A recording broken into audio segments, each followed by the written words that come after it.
Good afternoon and welcome to another edition of the CannaList Conversation. We are here today with Michael Webster. He is the founder and managing member of Exspiravit.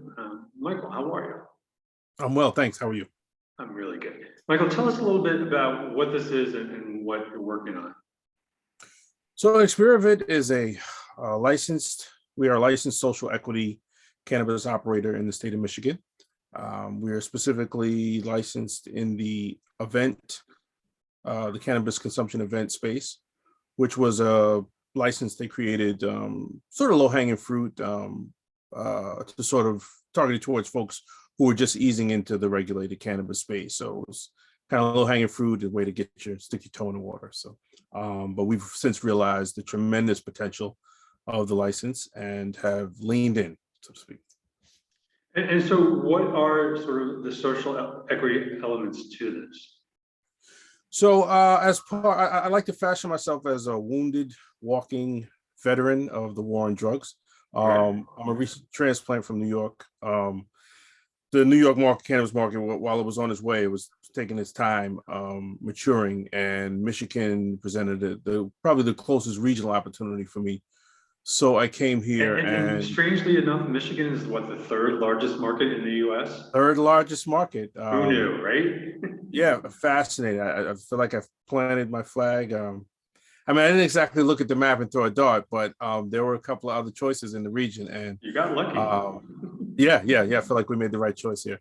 And so Michigan, while nobody has really gotten the social equity initiative quite right, Michigan did a pretty good job of putting their money where their mouth is. I was able to collect social equity benefits here, or access them here, based on justice impact that occurred in New York. So the not a regional, a national, or interstate recognition has been a big piece of it. And we rolled out right at the height of the lockdown, so there were some pros and cons there. The cons were obviously, you couldn't do any business, but the pros for us were administratively, we were able to get quite a bit done in that vacuum that was in-person administrative interaction. So all we didn't have to make in-person appearances. Everything was being accepted electronically. So we kind of breezed through phase one of the licensing process, and then came out on the other side ready to access, not burn out enough, and ready to consume the invisible income that the state had rolled out in terms of social equity benefits. And that was really a lot of education, on online training, webinars, Zooms, email threads, conversations. I leaned in, So yeah, so that's how we get started. And why is social equity so important in the cannabis industry? Well, for obvious reasons. The war on drugs was a race-based targeted initiative. A lot of folks think it was just targeted low-income areas or high crime areas. It was very strategically attached. It was a strategic response by Nixon to the civil rights movement, where you had a lot of, you had African Americans in the street demanding rights, advancing their initiatives, and along with allies, women and other people of color. And I don't think conservative white America wasn't really ready for that, and there had to be a response similar to some of the insidious initiatives that came post-slavery during Reconstruction, the loitering laws, the convict leasing laws, these things that were designed to sort of maintain the status quo, the plantation-based system in the South. So we saw it as such, as clearly targeted. Our communities were over-policed. Our white counterparts were, not impacted at all. I can recall actually being with a white friend and consuming, and we got busted, and he went home and I went to the precinct. So it was quite disparate treatment, and it was by design, was spirit breaking. I think that's the term I like to use, that it was designed to clearly distinguish those lines, that race-based policing, because everybody consumes, all communities consume cannabis at comparable rates, and other vices. There's no race-based distinction. So the over-policing, the justice impact was, for many, was severe, because what it did was, it didn't just for some folks, they look at a cannabis arrest as, you spend the night in jail, you might be home the next day. But for some of us, we call it getting dragged through the system, being processed, getting picked up on a Friday evening, spending the weekend in jail, not able to see a judge until Monday morning. And then by then you might have lost your job. In my case, I was on my way to college, so my financial aid was impacted.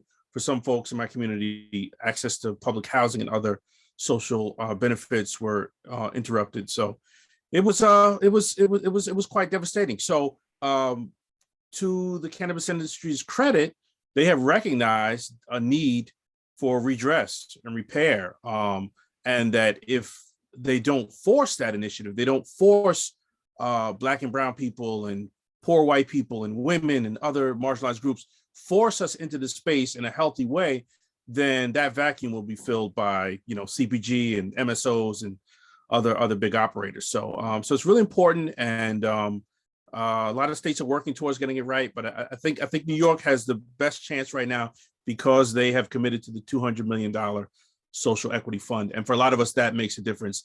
All this education without access to loans or capitalization, is just, we call it coupons, discounts on licensing and fees. So, Yeah, because we've definitely seen opportunistic players that have partnered with social equity participants, right? And yes, then end up taking a majority ownership position, which then, negates anything that the social equity participant had.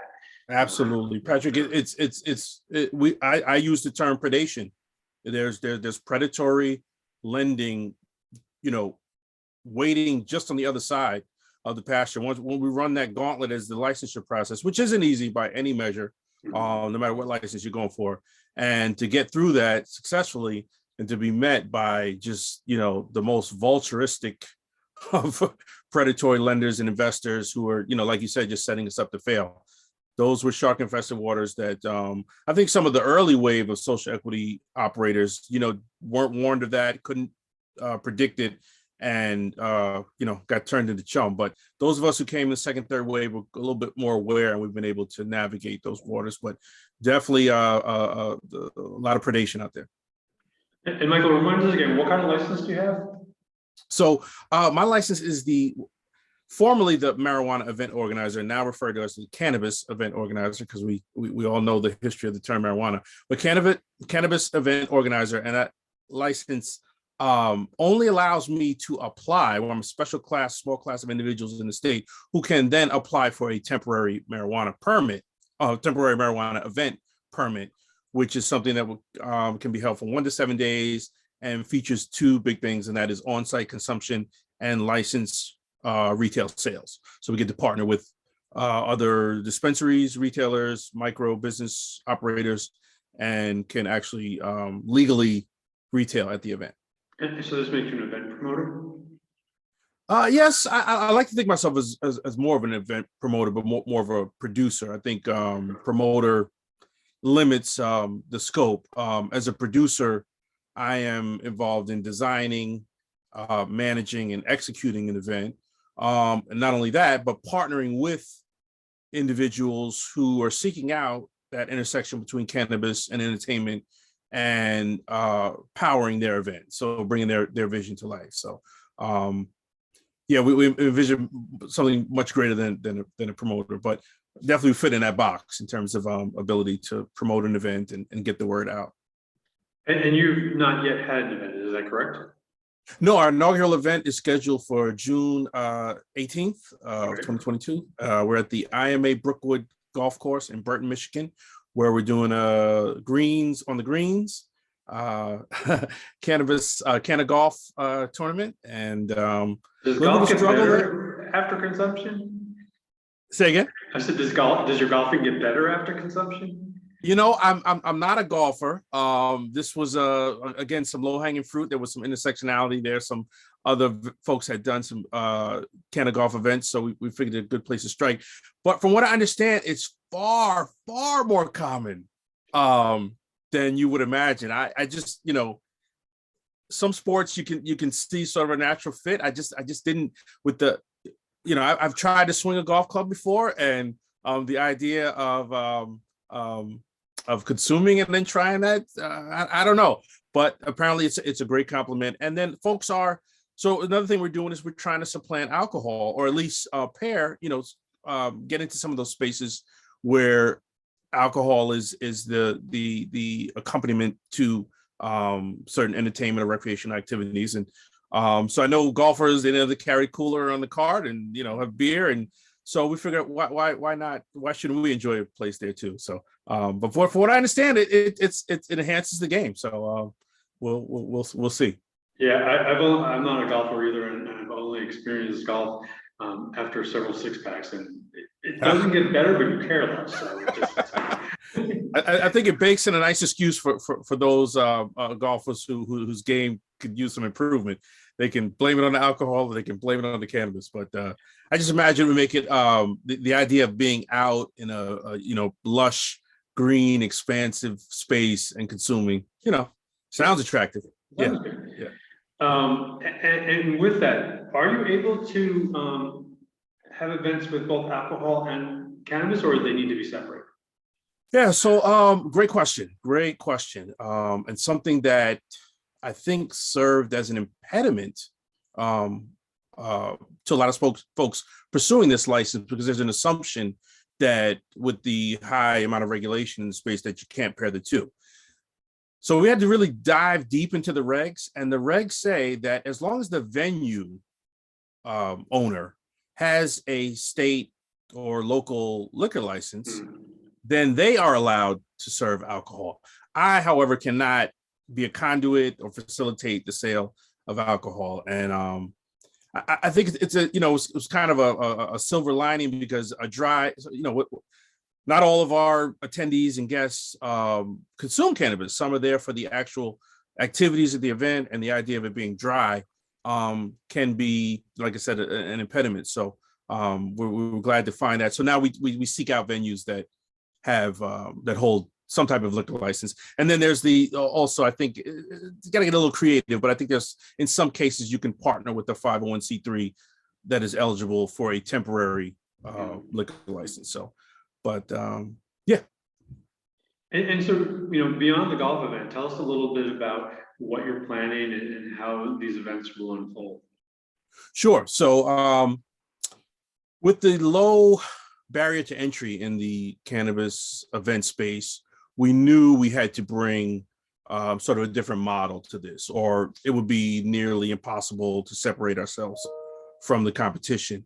So we've come into the space with a mission to advance cannabis, further into traditional American entertainment and recreational spaces. So that's our first mission.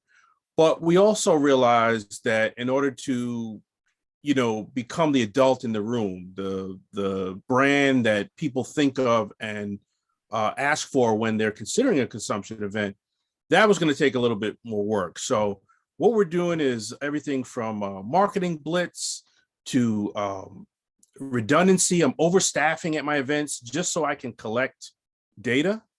And then I'm pairing with some of the data analysis solution providers like Headset and who's some of the others, BDSA. They offer some great data analysis solutions that are traditionally targeted for cultivation and retail, but we found a way to form a relationship there, a strategic relationship, because what we're doing is we're providing them with data, which they can obviously resell. So we're kind of in a one-for-one swap where we're providing the data and they're providing the analysis, and then they can turn around and package the data and sell it elsewhere. So we're using that. Sort of a neuromarketing strategy where we're really getting, we're prioritizing customer service, we're prioritizing the customer experience and the impact. And the only way to do that is to really wrap our arms around the attendee or the patron and see what works, what doesn't work. So we are not even interested in recognizing profits anytime soon. We are dumping everything back in to our SOPs, into our processes, and to really develop a model that will elevate us to where when the terms cannabis and entertainment enter into a conversation, that we are the go-to solution. What kind of resistance do you expect from the participants? I mean, a lot of cannabis users aren't terribly thrilled with the concept of having their data collected. Well, obviously it's voluntary. We're not demanding DNA samples and things to come to our events, but a lot of it is superficial. Can be things everywhere from what time would you prefer to attend a cannabis event? Do you consider this a late night, 10 p.m. to 2 a.m. event, or would you rather, based on the slight impairment, would you rather start earlier? Things like that. What your different methods of consumption, form factor, what those might be, and those might inform what's available at the event. And then also, and maybe I could circle back to our model. What we're really trying to do is remove cannabis as the featured act at an event, and really make it either a featured guest, a host, or an offering where it's complementing the experience. I think that, we fashion ourselves as Cannabis Event 3.0. I think 1.0 was whatever you could get away with in the black market.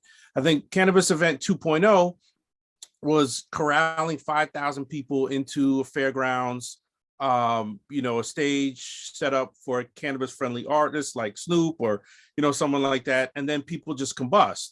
Where is the experience? You can do that in your backyard now. You can do that in other places where there's a private event. What we are seeking to do is bring an impactful experience where cannabis was the complement.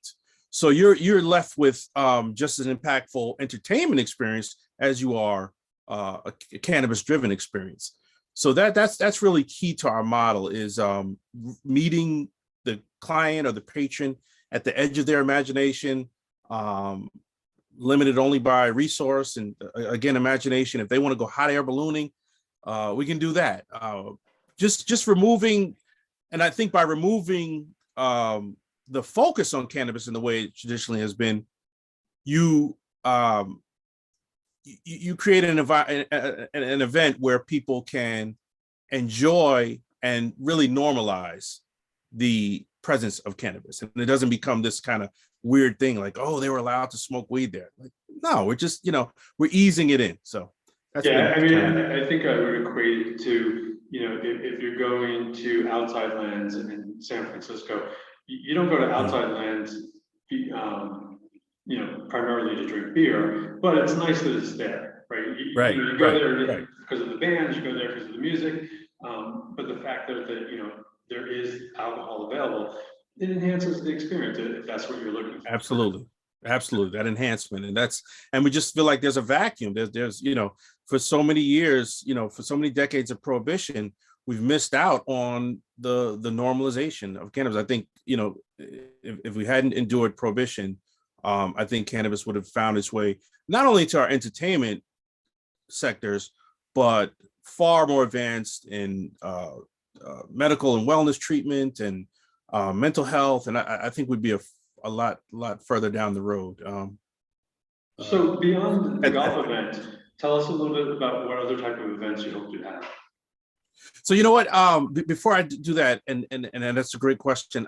I feel like I was a little bit incomplete with my last answer. You asked about resistance from patrons when it comes to collecting data. And at first I thought you were about to ask me about resistance to actual the ability to produce the event. So while the state has opted in and legalized cannabis, the real power rests at the municipal level. You know that, and we see that across the country. And out of the dozens of municipalities in Michigan, there are only 7 municipalities that have opted in for consumption events. So we're working with a real narrow space, and even within those spaces, it's still somewhat of a battle. Locking horns with some of the more conservative municipalities who are sort of pushing back against the will of their constituents, who have voted and spoken at the ballot box about embracing cannabis. And we had an experience like that with the golf event. It was a tussle, just trying to, and a lot of it is education. Just a lot of the folks at the municipal level, despite having opted in administratively, they're just uninformed. So a lot of our job, a lot of our work has been about educating folks at the Department of Public Works and the zoning board and the different facets of the municipality, and bringing them up to speed, and sort of allaying those concerns and those fears that they might be operating outside of the law. So that was important to point out, that with this license, I think with cultivation, there are certain inherent challenges, everything from real estate to the capital, and I would say the same for retail. In the event space, our real pain point is at the municipal level. But you asked about different types of events. So we are excited, and I hope I'm not jinxing myself by by speaking this publicly, but one of the most cannabis friendly municipalities in the state, the city of Muskegon, they're on the west side of the state, they have decided to not only lean into cannabis consumption events, but wrap their arms around it. And this is the first municipality that has dedicated their city-owned downtown arena and authorized consumption events there. So we have an application in for our event in August 20th, and we're hoping to produce a Canna Carnival, which is one of our current menu offerings. We basically recapture a lot of the iconic elements of old school carnivals, from the video games to the low tech traditional carnival games, and pair that with consumption, maybe some entertainment, some cannabis snacks to round out the experience. And that is what we hope to produce. We're really excited about the opportunity. We do have the municipal hill we have to climb, but we're operating in a much different situation, because not only have they voted in favor of the events at the arena, but they also own the arena. So the ask is of one party, the venue owner and the municipality in the same. So that's what we got on target for the summer. We're partnering Can I ask with. a question about that? Sure. Their willingness. Do they perceive this as a tourism opportunity? Do they perceive this as economic development? What is their motivator? You hit it right on the head. Both. They are a lakefront community. Recreation, outdoor recreation is a big piece, and they want the cannabis dollars. It's not just the taxes and fees that come from authorizing cannabis businesses. It's the tourism dollars. It's the foot traffic for your ancillary businesses, your restaurants, your hotels and stuff. And they have really leaned in to the concept. And the argument that we've made, and we've been successful here, in other places we haven't, but the argument is a logic-based one. If your zoning board authorized the construction of a grocery store, there's a compelling argument for the city to build a road. And that's all we're saying, is if you've authorized these dispensaries and cultivators to operate in your municipality, we are the road. We are the infrastructure that you need to build out that will allow them to grow and expand and bring more revenue and facilitate more normalization and integrate cannabis to its rightful place in our society. So, municipalities like this that have that kind of progressive attitude are where we want to operate and where we want to be. Yeah, I remember I used to live in Chicago back in the day, and back when Michael was playing for the Bulls. And, nice. The city understood and knew, because there was a study that every time Michael played at home, the revenues that night went up to $10 million for local businesses. Yeah. So, you're looking at hotels booking rooms, you're looking at restaurants being busy, so clearly, the municipalities that understand that it's not just about the single event, because that event will attract people into the location, into the venues, into the city, into restaurants, into hotels. Absolutely. And it's a win-win for the community. Yeah, yeah. And we're just hoping that more municipalities will adopt that kind of progressive attitude. And the days of reefer madness and say no to drugs and gateway drug, that argument we believe has been put to bed. Now everybody's not all in and not convinced of the science, and we see that in other sectors. But the barn door is open. It's better to get on the train than try to stand in front of it. So. And I mean, clearly what that comes back to is the data, right? Because, yes. Once you start to have these events and you collect this data, you will see, how the revenues increase in local hotels. You will see, the traffic within restaurants, and that will just perpetuate and encourage future events because, as you said, they want to bring those tourism dollars back.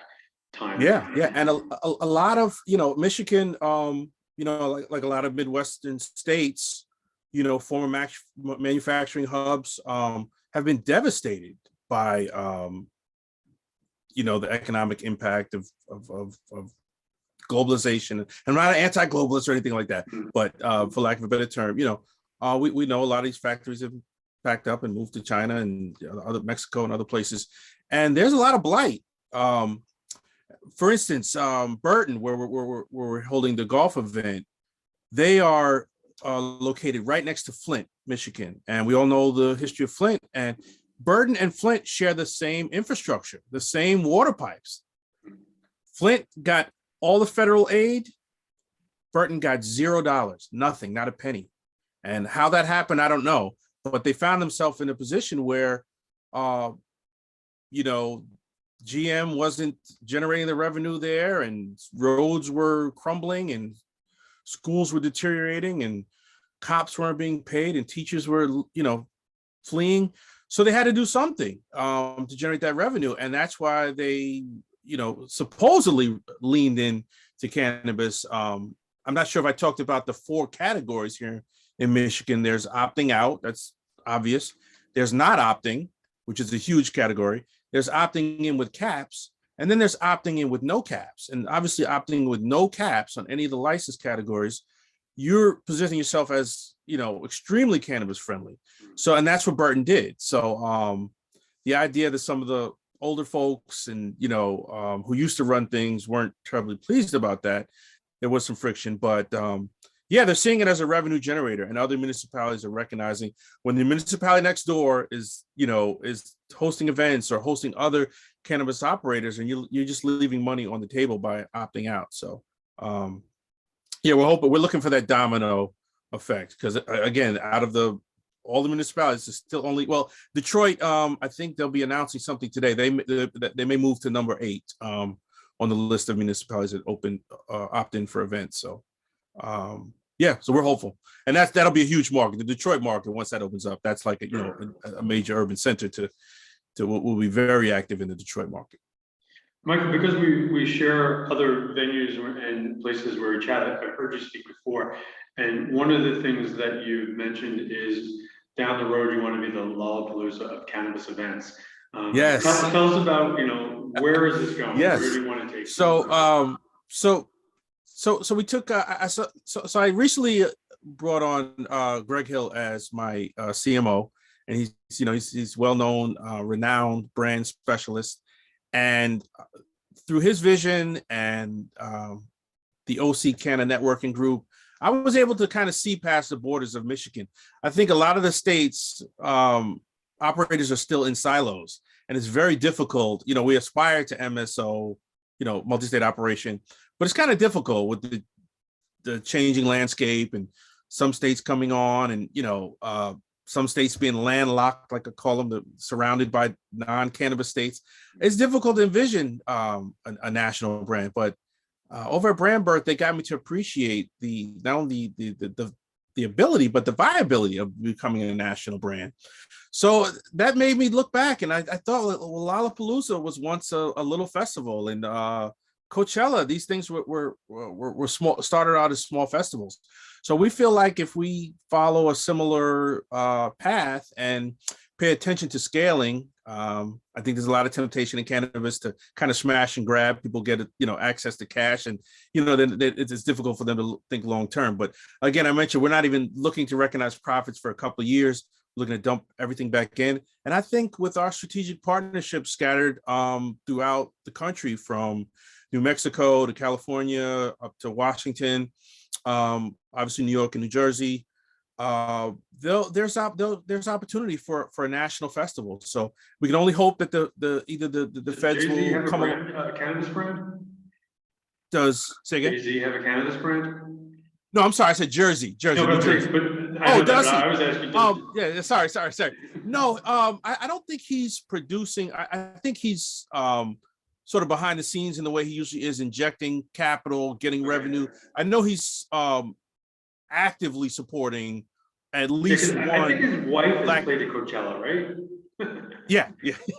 I think JC is supporting one Black female brand. I remember coming across that, but I think that the way he moves silently and strategically, getting things done. I think. Yeah, I was trying to work in the Beyonce reference. Sorry, Okay. It was a long way to get there, but That's all right. So yeah, but circling back to the national festival, we feel like that would be a good draw. Like I'm sure it will gravitate towards California, like most things cannabis do.